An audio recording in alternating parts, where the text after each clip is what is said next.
Queridos hermanos del EB5, que Dios les bendiga, bendiga sus vidas, bendiga su familia, que el Señor bendiga su entrada, su salida, que el Señor le dé paz y por sobre todas las cosas provisión de salud, provisiones materiales y su unción para comenzar y llevar adelante esta semana, que sea para la gloria de Dios, en el nombre de Jesús. Amén. Hoy vamos a continuar con el estudio bíblico a distancia. Y si vemos, la unidad 1 finaliza con los libros del Antiguo Testamento y luego deberíamos hacer la evaluación de la unidad 1. Me gustaría, por el día de hoy, centrarnos en los libros del Antiguo Testamento por la importancia que tiene para la lectura correcta de la Biblia, que es la palabra de Dios. Entonces vamos a pasar directamente al inicio. Me gustaría no leer esto porque ustedes lo pueden hacer, pero para que reconozcan y entiendan algunas cosas sobre estos libros, ¿sí? Bueno, tiene toda una introducción. Es importante entender que el Antiguo Testamento son las sombras de lo que después vendría a ser el Nuevo Testamento, el Nuevo Pacto. Y si no entendemos bien el Antiguo Pacto, el Antiguo Testamento, no vamos a entender el Nuevo Pacto. De hecho, debemos reconocer que la iglesia de Dios se predicó que el Evangelio de Dios no es el Nuevo Testamento, porque el Nuevo Testamento fue un libro canónico a partir del siglo II, III, pero la iglesia cristiana, los del camino, la iglesia de Antioquía, que es donde surgió la iglesia de Cristo, la iglesia cristiana, se predicaba con el Antiguo Testamento, que se conocía como Tanaj. Ahora vamos a entender un poco. Entonces, inclusive el discurso de Pedro en el día de Pentecostés y bueno, toda la historia de Hechos, no se basan en el Antiguo Testamento. Las cartas de Pablo, las cartas a Timoteo, las cartas pastorales, las cartas de Judas, o sea, esos libros no existían cuando se inició la iglesia primitiva, o sea, en el primer siglo, que fue cuando el cristianismo creció de manera exponencial, hizo tambalear, hizo caer el imperio romano. Esa fue el cristianismo con el Antiguo Testamento.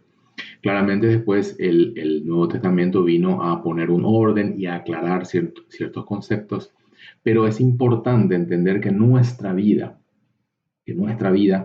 debe ser, nosotros debemos mirarnos al espejo de Cristo, pero la vida y obra de Cristo, la obediencia y el cumplimiento de Cristo de las palabras del Antiguo Testamento es muy importante para nuestra vida hoy. Cristo dijo, yo no vine a abolir la ley, vine a cumplirla. ¿Qué significa cumplirla? No a seguir los preceptos de los religiosos, judíos, le hace el Sanedrín y los fariseos, que ellos habían hecho sus propias leyes, las leyes de las tradiciones, las leyes de hombre, como le llaman, o tradiciones de hombre, como le llama Jesús. Tenemos que tratar de entender que lo que hacían y decían los fariseos no era lo que decía el Antiguo Testamento. ¿Por qué? Porque era la manera en la cual ellos tenían una influencia sobre la sociedad. Entendamos que las religiones siempre quieren tener un dominio sobre la sociedad, de alguna manera. La historia de la iglesia lo cuenta así, desde Constantino, Agustín, Tomás de Aquino, después empezaron inclusive los reformadores, ahí tenemos los calvinistas, después está digamos, los calvinistas y la reforma de los ingleses, la iglesia anglicana, que la única diferencia era que la iglesia católica tenía como máxima autoridad al Papa y los anglicanos tenían al rey. Después el resto eran lo mismo. Después vinieron los anabaptistas, vinieron los luteranos que se desprendieron del gobierno, pero siempre siempre las religiones tratan de mantener un dominio y poder y tratar de estar ahí con los gobiernos seculares para mantener su poder y su control sobre las personas. Eso no era distinto en la época del Antiguo Testamento. Entonces hay que tener mucho cuidado porque los takanot, que se conocen como takanot, que son los mandamientos de hombres, de los judíos, son libros enormes y es totalmente otra cosa y no tienen nada que ver con la Torá o las instrucciones que Dios dejó para su pueblo. ¿Qué es lo que ahora vamos a ver un poco? Vamos a aclarar algunas cosas. Nosotros podemos ver que los libros del Antiguo Testamento se pueden dividir en 5 temas principales. Esto en la lección 3 lo pudimos ver, o sea, están separados libros, capítulos, versículos. Entonces, eso no vamos a entrar. Nosotros lo que quiero ver, lean esto, fíjense, pero es importante ver este cuadro donde nos habla del Pentateuco, los 5 primeros libros de la Biblia. Se llama Pentateuco, se llama o Torá. Torá significa instrucción.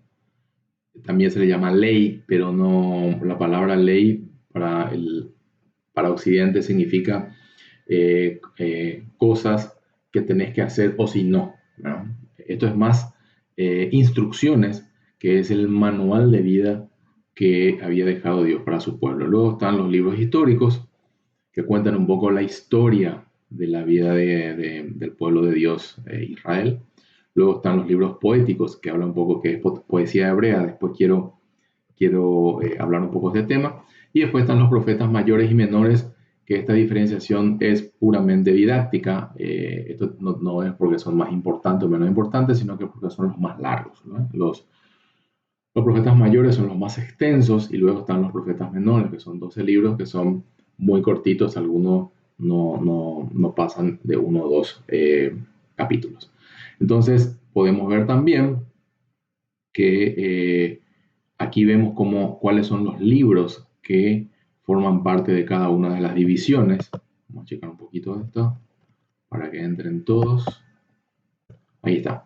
Entonces tenemos el Pentateuco, la Torá, está formado por el Génesis, Éxodo, Levítico, Números y Deuteronomio, los primeros 5 libros. Luego están los libros históricos, Josué, Jueces, Ruth, Primera y Segunda de Samuel, Primera y Segunda de Reyes, Primera y Segunda de Crónicas. Luego está Esdras, Nehemías, Esther. Luego vienen los libros poéticos, Job, Salmos, Proverbios, Eclesiastés y Cantar de los Cantares. Luego vienen los profetas mayores, que van desde Isaías hasta Daniel, pasando por Lamentaciones. Y luego vienen ya los menores, empezando con Oseas y terminando en Malaquías, ¿no? Entonces, acá tenemos un poco cómo está ordenada la Biblia cristiana. La Biblia hebrea está un poco está un poco distinta, pero básicamente es lo mismo. Entonces, les invito a leer toda esta, respondan las preguntas porque es importante para fijar en la mente y reconocer los 39 libros que forman parte del Antiguo Testamento. Y después habla un poco cada uno de ellos, por ejemplo, el Pentateuco, y eso es importante. Es más, yo les recomiendo que puedan escribir en sus Biblias las frases, las instrucciones que están en este texto, porque es importante con esto entender el contexto y el objetivo del libro cuando uno lee la Biblia. Por ejemplo, dice Génesis significa comienzo, origen. Entonces, digamos, en la Biblia cristiana, los nombres tienen que ver un poco con el objetivo, a diferencia de la Biblia hebrea. La Biblia hebrea utiliza la primera palabra del libro como el nombre del libro. Por ejemplo, Génesis en hebreo es Bereshit. Bereshit significa comienzo, Génesis, inicio. Entonces el primer libro de la Biblia hebrea y de la Biblia cristiana empieza dice, en principio creó Dios, Bereshit bara Elohim, o sea, Bereshit, la primera palabra es Génesis. Recordemos que no es en el principio, es en principio.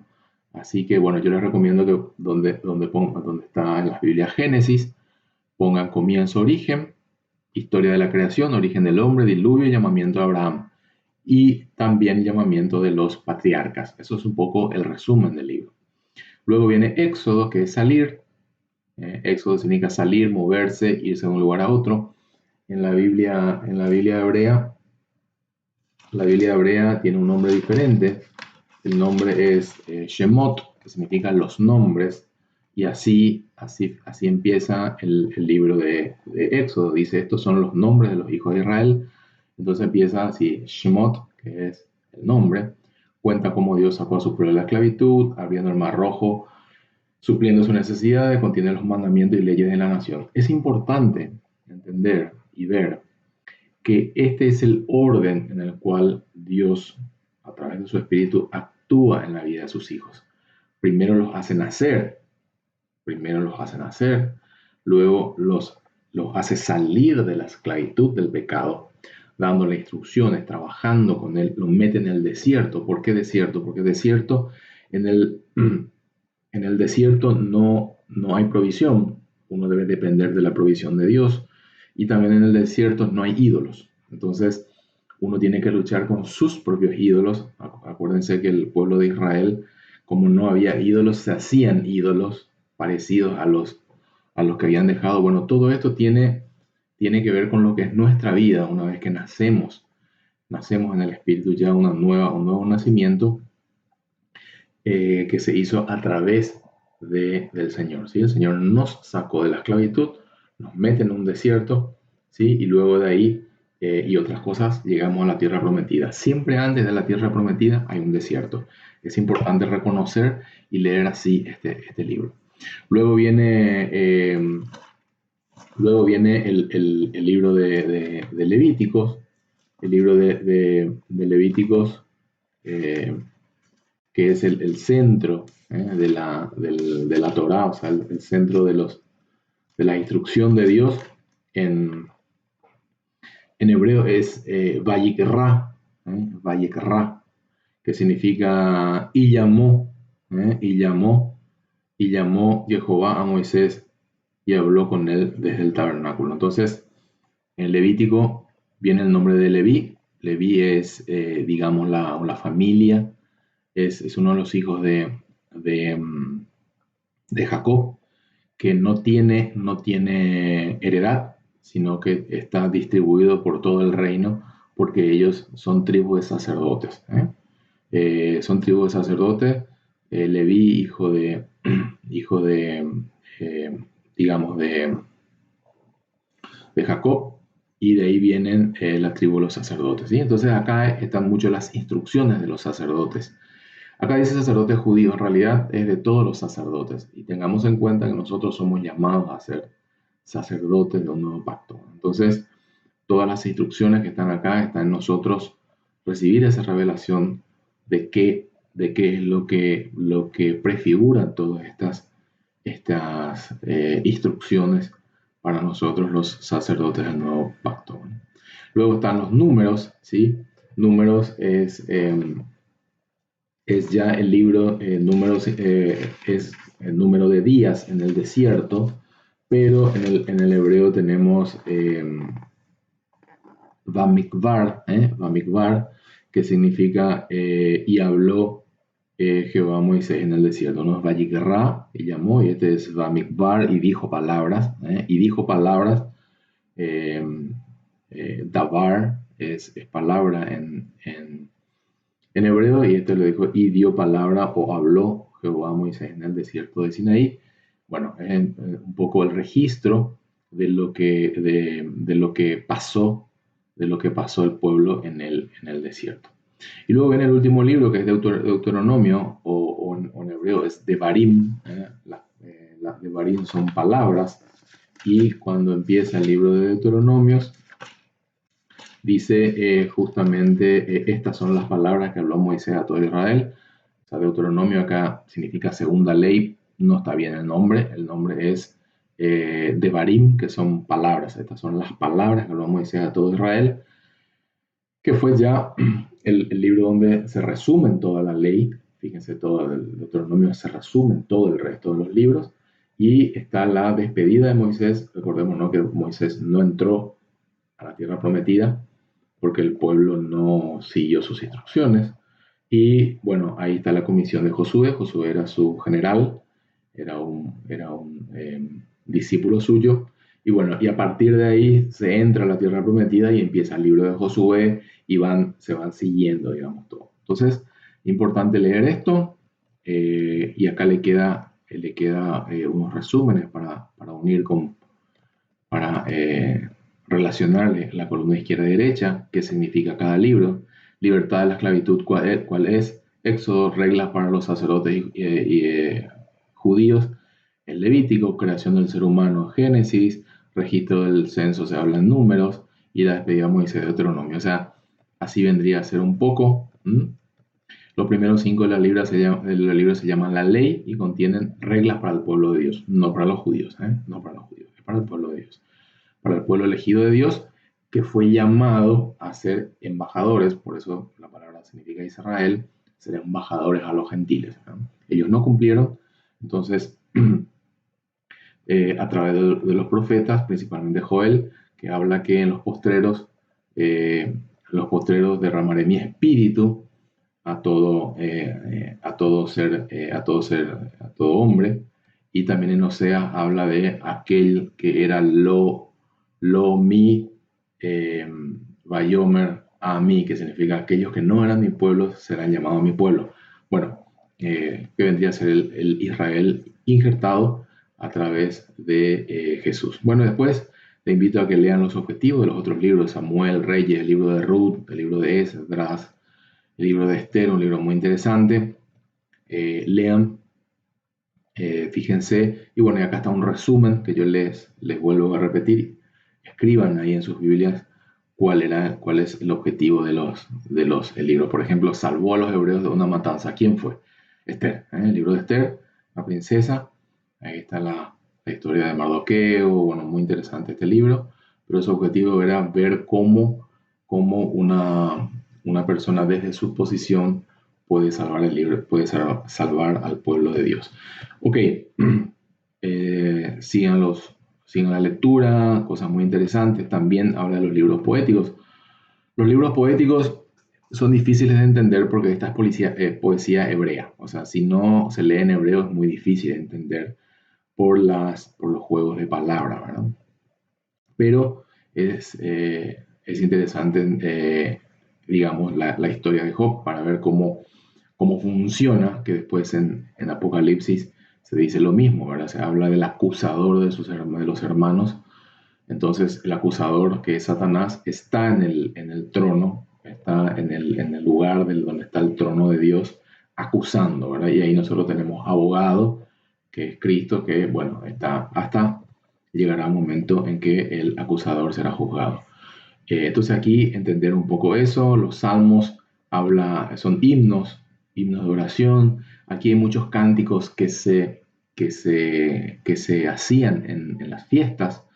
Por ejemplo, en la ascensión para la Pascua, por ejemplo, el Salmo 121 que dice cántico de ascensión. ¿Qué significa ascensión? Ascensión es cuando cuando uno asciende o sube a Jerusalén para una fiesta. Eso se llama aliyá en hebreo. Entonces, cuando se hace aliyá es cuando uno asciende, cuando uno sube, pero no al cielo, o cuando uno sube en grado espiritual. Yo he escuchado prédicas donde dice el ascenso a una etapa más de la vida espiritual. No tiene nada que ver.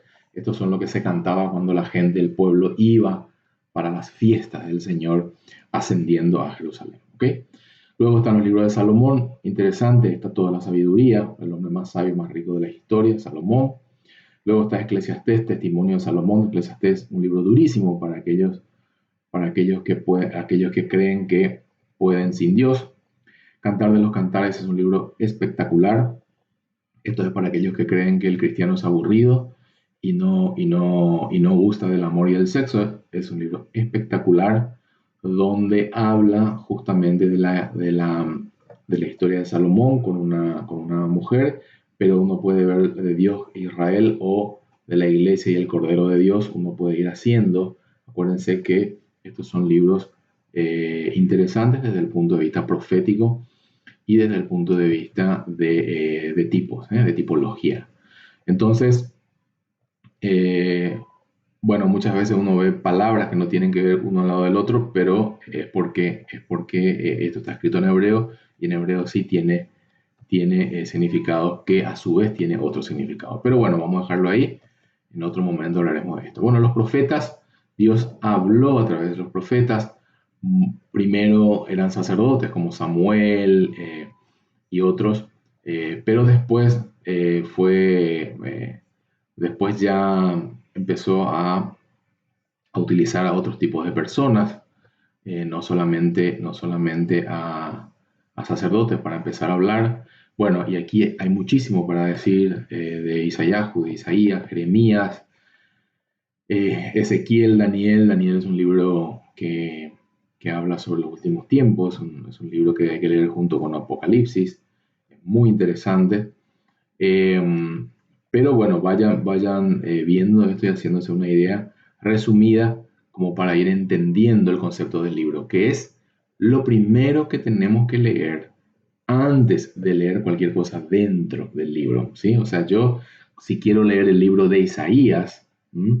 Si yo quiero leer algo del libro de Isaías, lo primero que tengo que entender es el contexto del libro. Entonces, Isaías, príncipe en Israel, gran profeta, vivió durante el tiempo cuando Babilonia estaba apenas estableciendo su imperio, o sea, estaba el riesgo del ataque. Predijo el cautiverio de la nación hebrea, pero también proclamó un mensaje de esperanza. 700 años antes del nacimiento de Cristo Jesús, Isaías predijo su nacimiento virginal, su muerte por nuestros pecados y su resurrección. Entonces, cuando yo empiezo a leer algo de Isaías, igual Isaías está dividido en dos partes principales y en cuatro partes menores, pero esto es lo que tenemos que tener cuando leemos algo del libro de Isaías, lo mismo para nosotros, lo mismo para Daniel, ¿sí? Daniel que habla justamente del levantamiento, caída de imperio, con predicciones exactas en las fechas. Cuando hagamos el análisis preciso de Daniel, en algún momento vamos a ver que predijo exactamente con los años y fechas, y es también un libro muy poco leído, porque esto tira abajo un montón de conceptos y de eisegesis que hacen muchas congregaciones para basar sus principios y creencias y dogmas. Bien, entonces, nada, seguir con el estudio, ver un poco las relaciones y también los profetas menores tienen la misma estructura que el de los profetas mayores. Léanlo y de vuelta, y por última vez le quiero recomendar que esta pequeña estrofa, escríbanlo en su Biblia para tener una idea de cuando abrimos el libro, entender el contexto del libro. Bueno, al terminar este capítulo, nosotros tenemos un examen. Yo les invito de vuelta a que lo hagan, que está al final del libro. Y arrancamos ya, en la próxima clase arrancamos ya con la unidad 2 y vendría a ser las lecciones 5 y 6 para terminar este libro. Queridos hermanos, yo les invito a terminar este libro, a ser obediente en lo que el Señor tiene para nosotros, porque con esto nosotros estamos corriendo, luchando la buena batalla de la fe, esperando el glorioso premio que nos espera al terminar la carrera. Queridos hermanos, Dios los bendiga y hasta siempre.